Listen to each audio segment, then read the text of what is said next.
Hello, welcome to God's politics. അങ്ങനെ ഓട്ടോയിലും പോകാൻ പറ്റാത്ത അവസ്ഥയിലേക്കായിരിക്കുകയാണ്. ഇന്ധനവില ദിനം പ്രതി ഉയരുന്ന സാഹചര്യത്തിൽ ഓട്ടോറിക്ഷ ചാർജ് അടിയന്തരമായി വർദ്ധിപ്പിക്കണമെന്നും ഓട്ടോ ചാർജ് സംബന്ധിച്ച് സർക്കാരിന്റെ അശാസ്ത്രീയ ഉത്തരവ് തിരുത്തണമെന്നും ആവശ്യപ്പെട്ട് ഓൾ കേരള സ്വതന്ത്ര ഓട്ടോ തൊഴിലാളി യൂണിയന്റെ നേതൃത്വത്തിൽ ജൂൺ 10 സെക്രട്ടേറിയറ്റിന് മുമ്പിൽ മാർച്ചും ധർണയും നടത്തുവാൻ പോകുകയാണ്.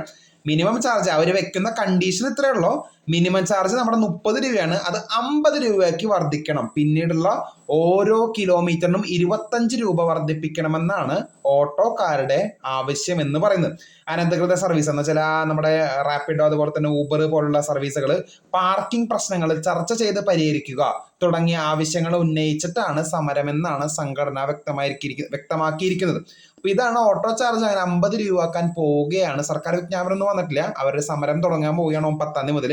അപ്പൊ ഇതാണ്, അതിലും പോകാൻ പറ്റാത്ത അവസ്ഥയാണ് ഇപ്പോൾ നമ്മുടെ സമൂഹത്തിൽ വന്നിരിക്കുന്ന അവസ്ഥ എന്ന് പറയുന്നത്. കൂടുതൽ അപ്ഡേറ്റ്സിനെ കാത്തിരിക്കും. ചാനൽ ഇഷ്ടപ്പെട്ടെങ്കിൽ ഷെയർ ചെയ്യുക, സബ്സ്ക്രൈബ് ചെയ്യുക. താങ്ക്